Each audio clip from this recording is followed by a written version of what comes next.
बिस्मिल्लाहिर्रहमानिर्रहीम। अस्सलाम वालेकुम वरहमतुल्लाहि वबरकातुहू। अल्लाहुम्मा सल्लि अला मुहम्मद व आले मुहम्मद। रब्बि इश्रह ली सदरी वयस्सिर ली अमरी वहलुल उक़दतम मिन लिसानी यफ़क़हू क़ौली। आमीन। ख़वातीन हज़रात, आप देख रहे हैं कुतुब ऑनलाइन और मैं हूँ लाल कुतुब। और आज का दिन आपके साथ गुफ्तगू का होता है, आपके साथ बातों का होता है और आपके सवालात लेने का होता है। और इस पे तौफीक जो नंबर नीचे लिखे हुए हैं, जब आप इस पर कॉल करते हैं तो आपकी वेटिंग के बाद कॉल लेते हैं, तो हस्ब तौफीक कोशिश करते हैं कि आपको शरीयत की हदूद में रहते हुए, माशरती और माशी और ह्यूमन साइकोलॉजी के बीच में रहते हुए आपको जवाब दें।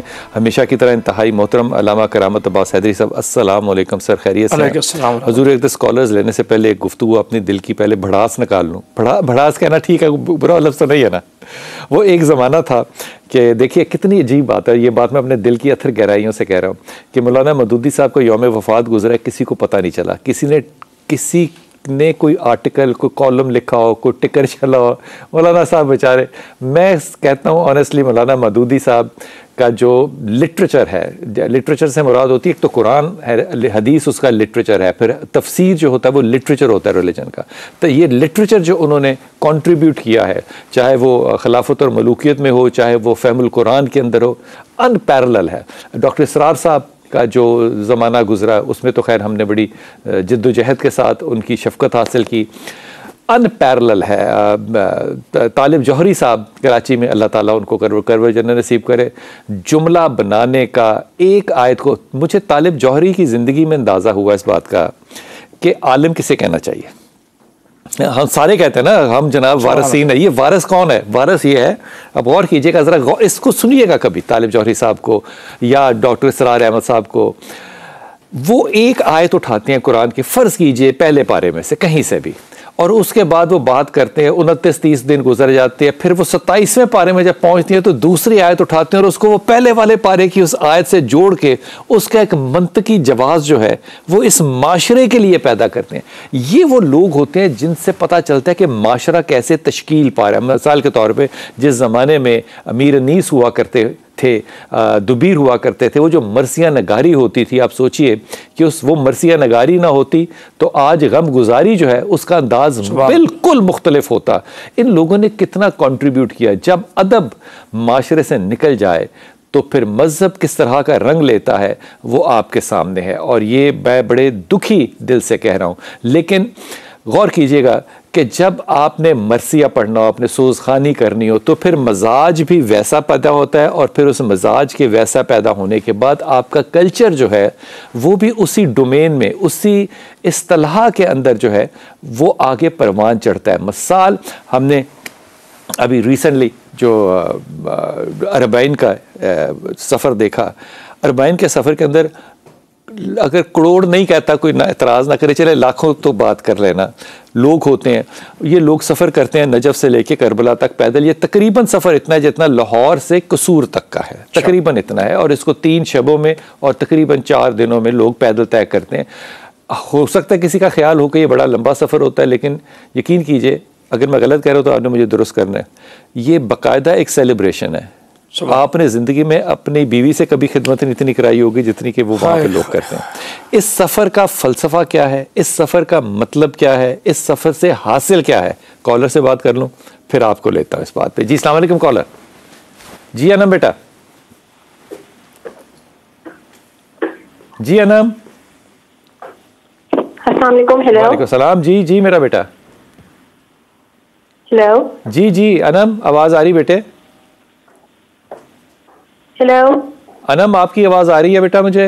जी अस्सलाम वालेकुम बिलाल भाई, क्या हाल है आपका? अल्हम्दुलिल्लाह अल्हम्दुलिल्लाह। हुक्म बेटा। बिलाल भाई, मुझे ना अपने अम्मी और अब्बू के बारे में आपसे पूछना था। मेरी अम्मी का नाम है शाजिया अमीन।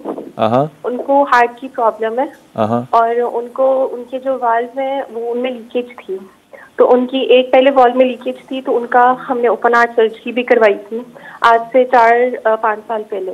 लेकिन अब डॉक्टर कह रहे हैं कि जो दूसरा वॉल्व है उसमें भी लीकेज स्टार्ट हो गई है, तो अब डॉक्टर कह रहे हैं कि आप दोबारा ऑपरेट करवाएं, ओपन हार्ट सर्जरी ना। तो उसके लिए मुझे आपसे पूछना था कि वो उनके लिए, अब उनकी एज इतनी हो गई है कि वो कंफर्टेबल नहीं है कि वो सर्जरी करवा सके। कितनी एज है अम्मा की? मामा की है 54। फौरी तौर पे सर्जरी में जाना चाहिए। ये कजन मैरिज है आपकी अम्मी अब्बू की? नहीं, आपके नाना नानी की? नहीं, आउट ऑफ फैमिली है। ये बड़ी रेयर डिसऑर्डर है, बड़ा रेयर है ये। हाँ जी बिल्कुल, लेकिन उनको बाय बर्थ ही था ये चीज ना, उनको ये चीज बाय बर्थ थी जो इनकी लीकेज थी। देखो अभी आप क्योंकि बहुत ही ज़्यादा नौजवान बच्चों में से हुए, इसलिए आप ये कह रही हैं कि उनकी एज ज़्यादा हो गई। 52 की एज में उनको फौरी तौर पे सर्जरी में चले जाना चाहिए, वरना उनका जो ब्लड का जो प्रेशर है वो क्रिएट नहीं होगा। फिर वो हर वक्त डेंजर जोन में तो रहेंगी, लेकिन लथार्जिक भी रहेंगी क्योंकि ब्लड की वो सर्कुलेशन बन नहीं पाएगी। She should get into surgery immediately. लेकिन ये जो मैं लफ्ज़ इस्तेमाल करता हूँ, मैं बात बिल्कुल तंज़र नहीं कहता, मैं कहता हूँ डॉक्टर साइंसदान होना चाहिए। जो लोग वो तो हम लोग बेस्ट डॉक्टर से जो एब्सोल्युटली फेमस में और बेस्ट में फ़र्क होता है ना। फेमस में नहीं जाते, बेस्ट में जाते हैं जी। ओके, अगली बात और जी, और दूसरा मुझे अपने अब्बू के बारे में पूछना था। उनका नाम है अहमद फैज। उनका प्रॉपर्टी का बिजनेस है, वो ना घर बना के सेल करते हैं, लेकिन कुछ अरसे से उनका जो बिजनेस है वो भी डाउन की तरफ ही जा रहा है। मतलब कोई कुछ समझ नहीं आ रहा क्या है। अपने वालिद से कहना कि सूरह इखलास पढ़ते जाएं। सूरह इखलास हाँ, हर वक्त पढ़ते रहें। अम्मा से कहना कि आयत करीमा पढ़ती जाएं। And both should continue what they are doing. तो अब्बा से कोई यही काम करे, अल्लाह इसी में बहुत बरकत डालेगा इंशाअल्लाह ताला। ठीक है, थैंक यू सो मच। और ऐसे बच्चों की बात सुनकर जो अपने माँ बाप के बारे में परेशान हो, दिल से सच्ची दुआ निकलती है कि अल्लाह बेटियों को और बेटों को ऐसी ही हिकमत, अदब और अखलाक दे जो अपने माँ बाप का इस तरह का ख्याल रखते हैं। खुशी तो होती है ना, बहुत खुशी होती है। जी मरियम, अस्सलाम वालेकुम बेटा। अस्सलाम वालेकुम सर, और जो मौलाना साहब तशरीफ लाए उनको भी मेरा अस्सलाम वालेकुम। वालेकुम अस्सलाम।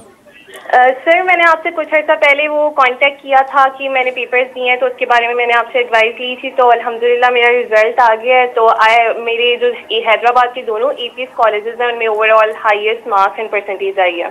तो अब मतलब कमाल है, आपने हमारा एड्रेस लेना और हमें आपने मिठाई भिजवानी है। कम से कम 10 किलो का पैकेट तो भिजवाएंगी ना? जी जरूर जरूर। ये जरूर, तुमने ऐसे नहीं कहना, भिजवाना भी है। अभी मैंने अपनी टीम को कहा है कि वो कर दें फौरी तौर पे आपको अपना एड्रेस। चले ठीक है। सर अभी मैंने आपसे वो एडवाइस ली थी तब कि मुझे 2 पेपर्स में डाउट है, तो वो तो मेरे जितना मुझे था डाउट उसमें ही, एक में साइंस सब्जेक्ट में एक में 5 मार्क्स डिडक्ट हुए और एक में 8 मार्क्स डिडक्ट हुए।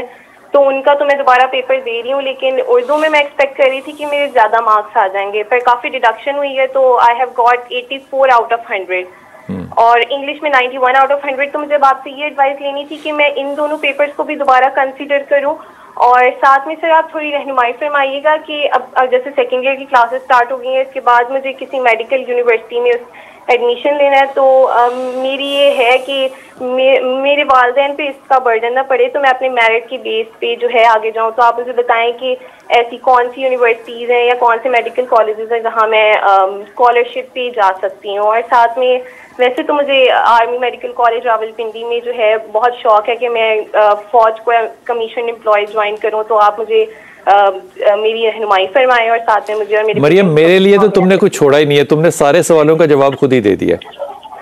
सर आपसे मुझे बात करके तसल्ली हो जाती है, मुझे काफी कंफ्यूजन थी कि मैं दोनों पेपर्स दूं या ना दूं, और अब मैंने कहा कि आपसे आगे भी रहनुमाई लूं क्योंकि मुझे आप पे पूरा है कि आप मुझे जो भी मशवरा इंशाअल्लाह ताला तुमने दोबारा अप्लाई जरूर करना है, पेपर्स तुमने जरूर देने हैं। और अगर तुमने मेडिकल कॉलेजेस में से जाना हो तो तुमने आर्मी मेडिकल कॉलेज में पहली प्रेफरेंस देनी है, लेकिन अगर उसके बावजूद भी तुम किसी सरकारी में दो तो कम नहीं है। मैं आर्मी मेडिकल कॉलेज इसलिए कह रहा हूँ कि वहाँ पे तुम्हारी इकोनॉमिकल सहूलत जो है तुम्हें बहुत ज़्यादा असिस्टेंस मिलेगी, और फिर उसके बाद जो कैरियर है वो बहुत ज़्यादा सिक्योर होता है। और उसमें टोटल मैं 100% तो कहना बड़ी ज़्यादती होगी, लेकिन 99.9% जो है ना वो मेरिट के ऊपर आप ज़िंदगी में आगे बढ़ना अपॉर्चुनिटी ले सकते हैं बढ़ने की। सूरह इखलास को तुमने पढ़ते रहना है, ला हौल वला कुव्वता इल्ला बिल्लाह को तुमने पढ़ते रहना है। अल्लाह ने कामयाबी ही देनी है इंशाअल्लाह ताला। इंशाअल्लाह ताला अच्छे बच्चे हैं जो अपने माँ बाप के ऊपर बोझ नहीं बनना चाहते, बन जाएं तो बोझ होते नहीं हैं बच्चे, लेकिन जो बच्चे नहीं बनना चाहते अल्लाह ताला उनके लिए भी बहुत आसानी फरमाए। नवीदा अस्सलाम वालेकुम। जी अस्सलाम वालेकुम। कॉलर ले लूं फिर मैं बात करता हूँ आपसे। जी अस्सलाम वालेकुम। जी जी जी कैसे हैं आप? ठीक जी अल्लाह का शुक्र है बेटे। जी मैंने अपने बेटे के बारे में पूछना था, अहमद नाम है उसका। अहमद?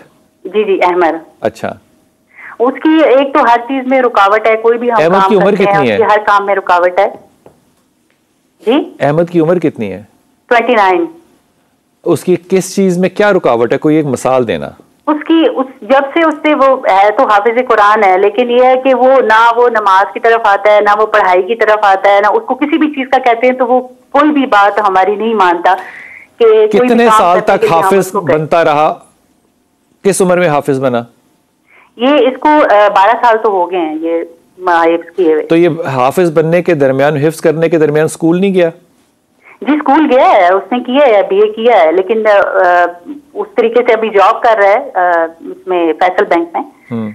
लेकिन उसकी हर चीज में रुकावट है। हम जो भी काम शुरू करते हैं हमें कोई रास्ता नजर नहीं आता। अच्छा, आपका नाम क्या बेटा? जी आपका नाम क्या है? मेरा नाम नवीदा। नवीदा, तुम्हें अजब नहीं लगता कि एक माँ अपने बच्चे के बारे में इस तरह गुफ्तगू कर रही है कि जैसे बच्चा ही नहस है, उसका तो काम ही नहीं होता। लेकिन हम ये हाफिज है, उसकी काम करता है, BA कर ला है, क्या रुकावट है? क्या उसने माइक्रोसॉफ्ट खरीदना है? उसने क्या करना है?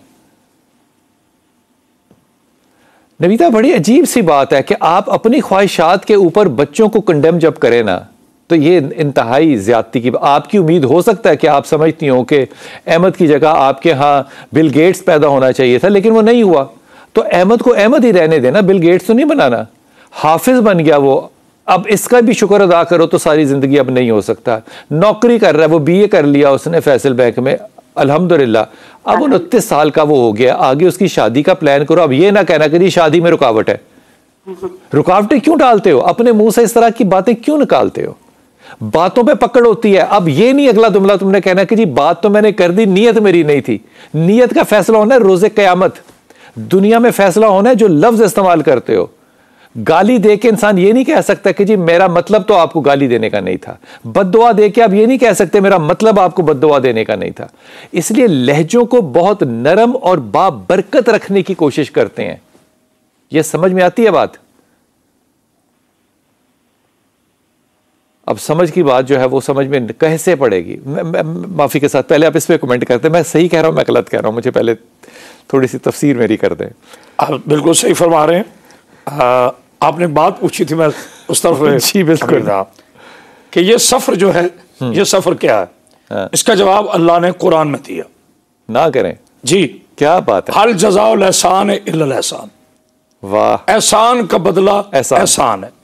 फिर अल्लाह इसे कुरान मजीद में इरशाद फरमाता है, तुम मेरे जिक्र को बुलंद करो, मैं तुम्हारे जिक्र को बुलंद करूंगा। इमाम हुसैन अलैहिस्सलाम ने, वाह वाह वाह, और आपके रफ़क़ा ने करबला में ज़ात की जंग नहीं लड़ी, तख्त की जंग नहीं लड़ी, तौहीद की बका की, खत्म नबुव्वत के क़याम की, सुभान अल्लाह, इस्लाह उम्मत की, सुभान अल्लाह, अपने बाबा अली अलैहिस्सलाम की विलायत की।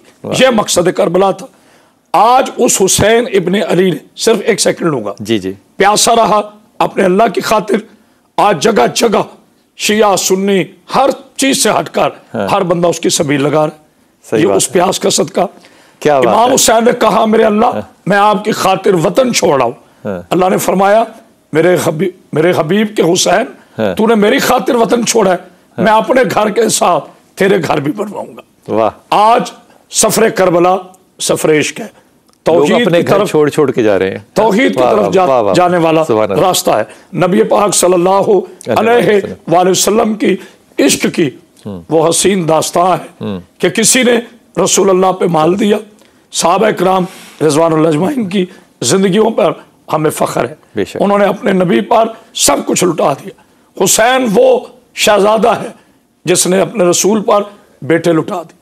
सुभान अल्लाह। भाई दीदी, आज हम देखें, अगर जनाब सैयद बिलाल कुतुब साहब, मैं लफ्ज़ मुबारक नहीं कहूँगा चूँकि याम एजाज आ रहे हैं, लेकिन खुश नसीब हैं आप कि आपने मुहर्रम करबला में किया और आप ऐनी शाहिद हैं। मैं आपको ऐनी शाहिद बनाकर आप इससे पूछ रहा हूँ, क्या इमाम हुसैन की करबला में जाने के बाद लफ्ज़ इत्मीनान, लफ्ज़ मुतमईन, लफ्ज़ राहत, लफ्ज़ सुकून, इसकी कोई गुंजाइश रहती है? नहीं रहती। करबला वो खित्ता है। अच्छा, ये मुबारक का जो लफ्ज आपने इस्तेमाल नहीं ना किया, दुआ तो करेंगे ना? जी जी, दुआ। मैं अकेला भी नहीं था, मेरी टीम भी मेरे साथ थी। जी अल्हम्दुलिल्लाह, आपकी पूरी टीम के लिए और वहाँ बड़ी सादत मिली कि इमाम के रोजे के अंदर बैठ के हमने वहाँ करबला की ट्रांसमिशन यहाँ भेजी। मासूम फरमाते हैं कि एक जाहिर जो है ना, सर आप रश सोच सकते हैं कितना होगा, एक जाहिर जो है इमाम हुसैन अलैहिस्सलाम की ज़ियारत जो है वो इतना बड़ा सवाब है कि अगर आप पोरों पे गिनना शुरू करें कयामत आ सकती है, आप सवाब नहीं गिन सकते। क्या बात 70,000 मलक 70 साल के बाद बारी नहीं आती तवाफ़े इमाम हुसैन अलैहिस्सलाम करते हुए। और ये उस बात की दलील है कि अल हुसैन मिन्नी व अना मिनल हुसैन। और मैं बात बड़ी ईमानदारी से आपको कह रहा हूँ कि जितने भी लोग मेरे साथ थे, एक तो हमारे ज़हीर साहब थे, अल्लामा ज़हीर साहब, वो तो आप कहेंगे उनकी अपनी ख़ास एक मोहब्बत है, लेकिन हम उनकी मोहब्बत को नहीं तस्लीम करते। हमारे ख्याल में हमारी मोहब्बत उनसे ज़्यादा है। हमारे साथ जो साथी थे, ये जो मेरे सामने मेरे कैमरामैन बैठे हुए हैं इस वक्त बड़े सुकून से, ये वहाँ यकीन कीजिए रातों को जाग जाग के इन्होंने वहाँ वक्त गुजारा।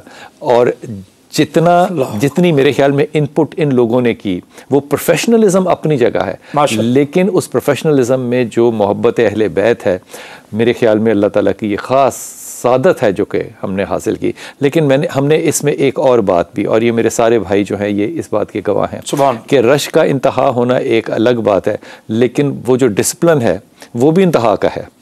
वो जो रिस्क की क्वालिटी है, जो न्याज की क्वालिटी है, हमारे यहाँ मैं अपने उस्ताद मोहतरम की बात कहता नहीं हूँ, लेकिन हमेशा करता हूँ कि उस्ताद प्रोफेसर अहमद रफ़ीक अख्तर जो थे वो कहते थे न्याज के अंदर ना कभी भी, अपना जलसा करते हैं फरवरी में, वो कहते हैं इसमें ना कमी नहीं करते, ये कमी वाला जो काम है ना ये नहीं करना चाहिए। वहाँ जाके अंदाज़ा होता है, हम नान पे हलवा रख के समझते हैं कि हमने बहुत बड़ा काम कर दिया, वहाँ जाके आपको अंदाज़ा होता है कि न्याज देने के लिए लोग जो है वो बैंकों से पैसे उधार लेकर किस तरह न्याज करना चाहते हैं और करते हैं। ये वो खूबियाँ हैं जिनके बारे में मेरे ख्याल में हमें भाई एक जुमला देखें, बिस्मिल्लाह। नाना अर्श पे गया तो अर्श मुअल्ला हो गया, नाना अर्श पे गया तो अर्श मोहल्ला हो गया। वाह वाह वाह नवासा करबला पे गया तो करबला मोहल्ला हो गया। जिनके खूने अतार की तहारत ये है, उनकी मंजिल नूरानियत क्या होगी, उनकी मंजिल अब्दियत क्या होगी, उनकी मंजिल इबादत क्या होगी, और उस हुसैन का सजदा क्या होगा। क्या सुभान अल्लाह, सुभान अल्लाह, सुभान अल्लाह। ये सारी गुफ्तगू जो है ना, यकीन कीजिए इसका जब मैं अर्ज कर रहा हूँ ना आपसे कि जो अदबियत है ना, जो लिटरेचर है अपने वक्त का, वो बताता है कि उस माशरे की किरदार साजी क्या है। जब अब अनीस को पढ़ें, दुबीर को पढ़ें, जब सोज़ खानी देखें क्या है, उन सोज़ खानियों से पता चलता है कि ये सोज़ खानियाँ, ये जो छोटे बच्चे या बच्चियाँ सामने बैठे हैं, ये बड़े होके कैसे बनेंगे। वो फिर जैसे बनते हैं ना, यह बड़ी अहम बात आपसे कह रहा हूं, वो जो जैसे बनते हैं ना, वो नज़र आते हैं आपको इन दिनों में, अरबाइन में या करबला में। जो और हम जैसे लोग जो कि ज़िंदगी में वहाँ बहुत ज़्यादा दफ़ा नहीं जाते, कभी कभी जाते हैं, उनको जब मौका मिलता है तो सबसे पहले देखते हैं कि इनके कॉन्डक्ट कैसे हैं, इनका रहन सहन, इनका एक दूसरे से बर्ताव कैसा है। और मैं ईमानदारी से कह रहा हूँ कि जिस शख्स ने इस दुनिया के अंदर वुमन एम्पावरमेंट देखनी है, वो 9 की शब को इमाम हुसैन के सामने करबला में जाए और देखे कि खातून की ताकत ये है कि अगर वो सड़क पे बैठ जाए, नमाज के अंदर मस्जिद में चली जाए, कोई शख्स ना उसकी तरफ देखने की जरूरत कर सकता है, ना उसको वहाँ से हिलाने की जरूरत कर सकता है। ये एम्पावरमेंट जब रिलीजन दे तो फिर दुआ कीजिए कि अल्लाह ताला सही दीन पे रहने की तौफीक अता करे। वक्फा है, वापस आते हैं, आपने बात पूरी करनी है।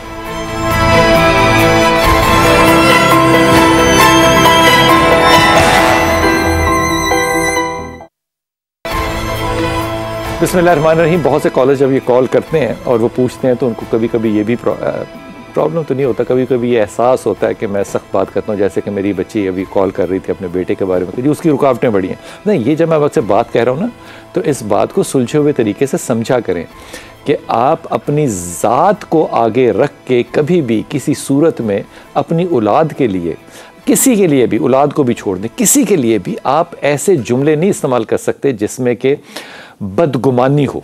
ये लफ्ज़ ठीक था ना, बदगुमानी ना इस्तेमाल किया करें। खुदा की हदीस है, अल्लाह ताला हदीस कुदसी में कहते हैं मैं ऐसे ही आऊँगा जैसे तुम्हारा गुमान होगा, तुम चल के आओगे, मैं भाग के आऊँगा। ये पूरी हदीस लंबी है, लेकिन ये हदीस कुदसी के अगर आप चैप्टर्स में से देखें तो ये अव्वल तरीन हज़रत आदम की तख्लीक के बाद की ये हदीस है। इसी में अल्लाह ने कहा है कि मैंने अपने पे, जब मैं मुकद्दर लिख रहा था आदम का, आदम से मुराद हम सब है, जब मैं आदम का मुकद्दर लिख रहा था तो मैंने जुल्म करना अपने पे हराम लिखा। सुभान अल्लाह। ओ क्या खुदा है आपका, खुदा का नाम लो, इतना अच्छा अल्लाह आपका जो अपने पे अपना मुकद्दर लिख रहा है। शर्र ही व खैर मिनहु, मेरी तरफ से सिर्फ खैर होगी, शर उसे तुम बनाते। और ये जो आप शर बनाते हैं ना, और फिर वो भी रिश्तेदारी में वालदा हो या वालिद हो, ये मुझे बहुत ज़्यादा जाहिर है, बच्चे सबके सांझे होते हैं, मुझे बुरा लगता है। इसलिए मैं थोड़ी सी शायद अगर सख्ती करता हूँ तो इस सख्ती को आपने एहतियात के साथ तबलीग के तौर पे लेना है और किसी अंदाज में नहीं लेना। साइमा, अस्सलाम वालेकुम बेटा।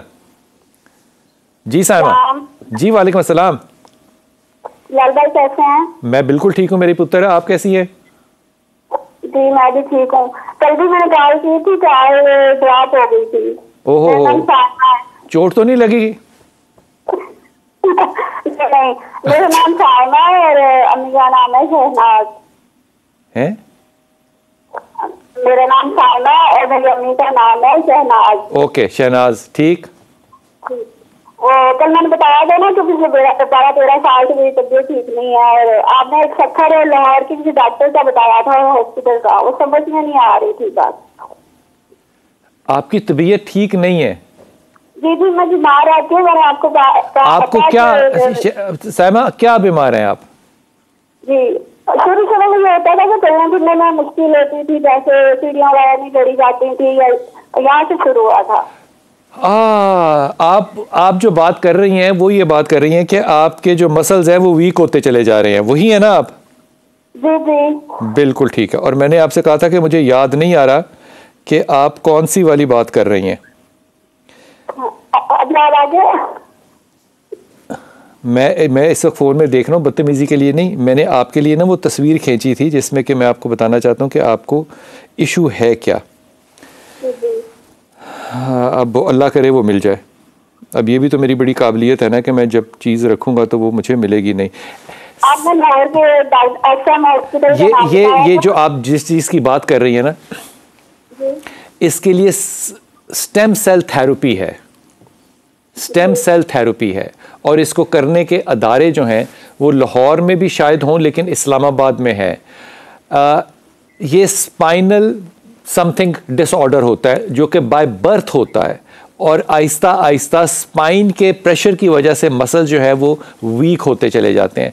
इसको तुम अगर गूगल कर लो तो तुम्हें बड़ी आसानी से मिल जाएगा। अगर तुम खुद, मुझे याद है तुम कह रही थी मेरे पास एंड्रॉयड नहीं है, तो तुम्हें किसी की हेल्प लेनी पड़ेगी, क्योंकि इसको तुम जो ही इसको डालोगी गूगल पे, तुम्हें कम से कम 3 जगह इस्लामाबाद में ऐसी मिल जाएंगी, नाम मैं नहीं ले सकता उनके, जो कि इसको स्टेम सेल थेरेपी करते हैं। अब स्टेम सेल करने में ये नहीं ज़रूरी होता कि आपकी 100% रिकवरी हो जाए, लेकिन एक तसल्ली बख्श काम जो है या वो स्टे हो जाता है या 30-40% जो है वो रिकवर हो जाता है। ये करना चाहिए। हम आम तौर पे, मैं एक समझाने के लिए सिर्फ ये बात आप लोगों से अर्ज़ कर रहा हूँ, हालांकि इसका इससे ताल्लुक़ नहीं है। हम जब बच्चा पैदा होता है माँ के पेट से, तो हम उसके वहाँ पे उसका जो कॉर्ड है वो डिस्कनेक्ट कर देते हैं, और उसके बाद हम बच्चे को सांस दिलाते हैं और बच्चा हैप्पी हो जाता है। अब दुनिया के अंदर जो वो कॉर्ड है उसको संभालते हैं, उसमें से जो उसका वाटर इनटेक है, जो माँ उस बच्चे को खाना खिला रही थी, उसको वो संभाल लेते हैं। और अगर खुदा न खास्ता बच्चे में कोई भी प्रॉब्लम किसी भी लाइफ के स्टेज में आए, तो उस चीज़ का उस बच्चे को दोबारा से ट्रीटमेंट देते हैं, जो कि उसके फैट में होता है। इंजेक्शन ये कोई आईवी के तौर पे दिया जा सकता है या फैट के अंदर दिया जा सकता है। ये नए नए इलाज इस वक्त पाकिस्तान में भी, ये FDA अप्रूव नहीं है, लेकिन ये इलाज पाकिस्तान में भी मौजूद हैं। इसलिए अगर आप इनके लिए थोड़ी सी मेहनत कर लें, या आप यहाँ से मेरे इस बच्चे से जिसने आपका फ़ोन अटेंड किया है, मेरा नंबर ले लें, तो I will be able to guide you कि आपको कहाँ जाना चाहिए। 100% ना भी हो तो बहुत से ऐसे तरीक़ों से तकरीबन आसानी ज़रूर हो जाती कि इंसान अपनी ज़रूरतें ज़िंदगी की खुद पूरी कर ले। यकीन कीजिए, हम इतनी चीज़ें अल्लाह की नेमतों को ग्रांटेड लेते हैं ना। अभी मेरे मामू की तबीयत ख़राब है, तो मेरी जो कज़न है वो मुझे कहती है, वो जापान से आई है बच्ची मेरे मामू की खिदमत के लिए। बेटे कराची में, बेटे नहीं खिदमत करते, बेटी जापान छोड़ के अपना घर आई है। ये इसलिए जो लोग कहते हैं ना कि ये बेटियां जो हैं, ये मैं बोझ का लफ्ज़ इस्तेमाल करते हुए ना मेरे दिल को हाथ पड़ता है। खुदा की कसम, खुदा के नाम पे आपको अंदाज़ा नहीं है कि जब अल्लाह का रसूल कह देना कि 2 को पाला तो ये हो गए, आपको अंदाज़ा नहीं है कि मेरा रसूल क्या कह रहा है। आप अपनी जन्नतों पे खुद जो है वो धक्के दे के उसको दूर कर रहे हैं। यहाँ पता चलता है कि खिदमत जो है वो किस बला का नाम है, और बेटियाँ यहाँ पे कुर्बानी देती हैं। बेटे मांगते तो हम हैं, नेमत है, लेकिन कुर्बानी शुर्बानी कोई नहीं देते, वक्फा लेके वापस आते हैं।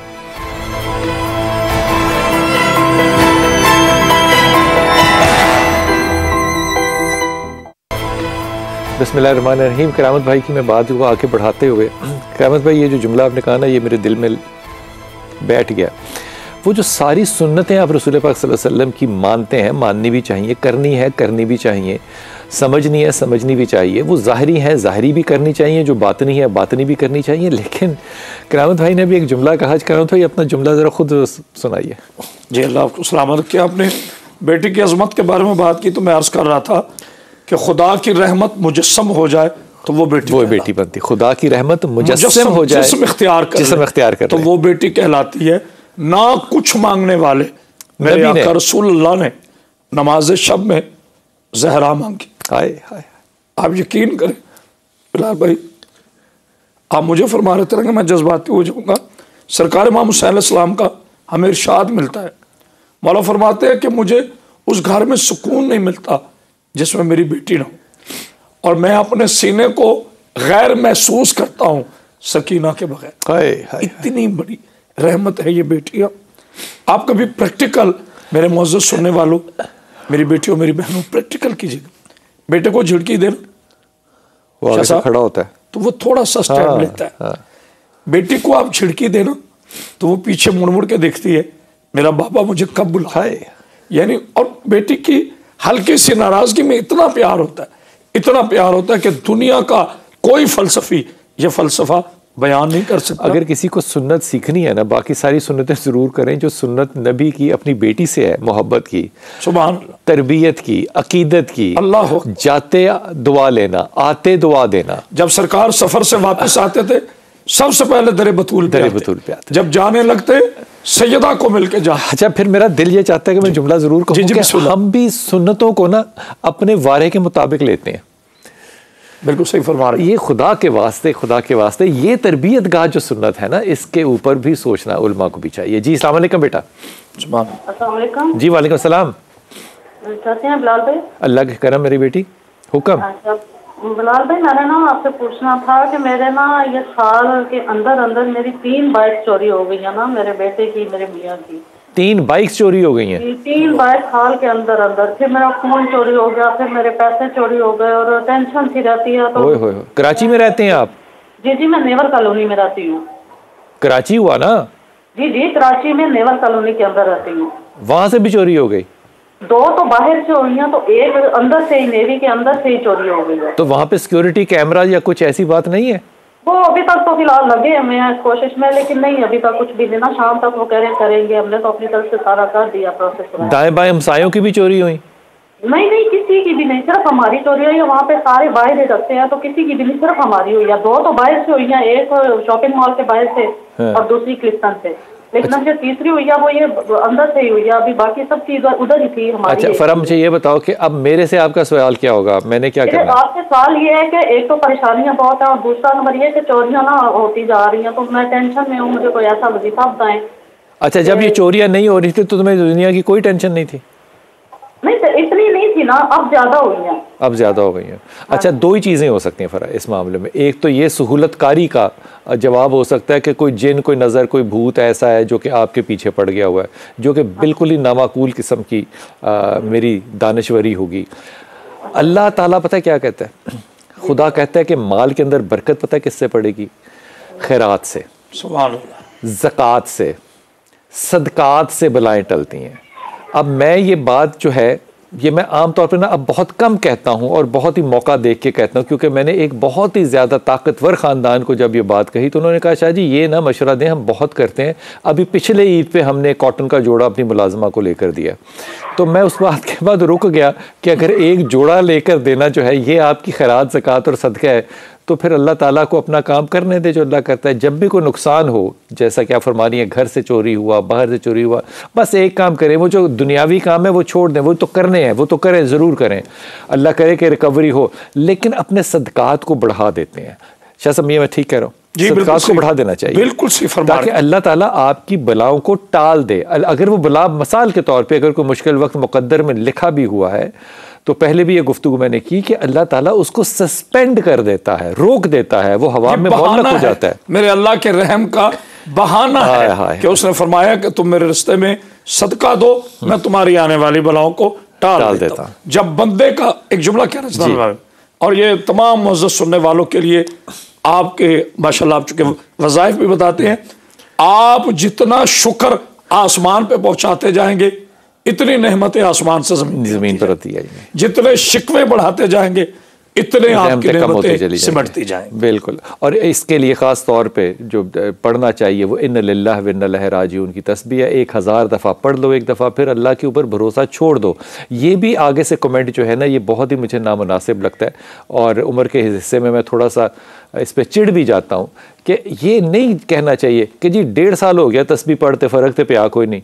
तो फिर मैं कहता हूँ फिर अल्लाह पे FIR करा दो कि जी हड्डी पड़ी, क्या मतलब क्या करना है आपने, मुकदमा कर देना है कि जी मैं नाम लिया मैंने आपको, मैंने लाहौल पढ़ा तो कोई फिर ऐसा मत, इतना तकब्बुर के साथ जिक्र ना करें। जिक्र का मतलब आजिज़ी होता है, झुकना होता है। मौला झुक जाते हैं, जो तुम्हारी दुआएं बसा औकात पूरी नहीं होती, तुम उसको जानते नहीं हो अल्लाह कि उसके पीछे अल्लाह की कितनी हिकमतें पोशीदा होती। ये लम्हे आखिर और ये हदीस आपको हदिया करते हुए आपसे रुखसत मांगूंगा। अल्लाह कहते हैं कि जब रोज़े क़यामत होगा ना, तो कुछ लोग ऐसे होंगे जिनको रोशनी के मीनारों पे बिठाया जाएगा और रोशनी के मीनारों पे बिठाने के बाद फरिश्ते जो हैं वो उन तक जाएंगे और उनको तहाइफ देंगे, पैकेट्स देंगे, एल्लो तोहफ़ा एल्लो तोहफ़ा।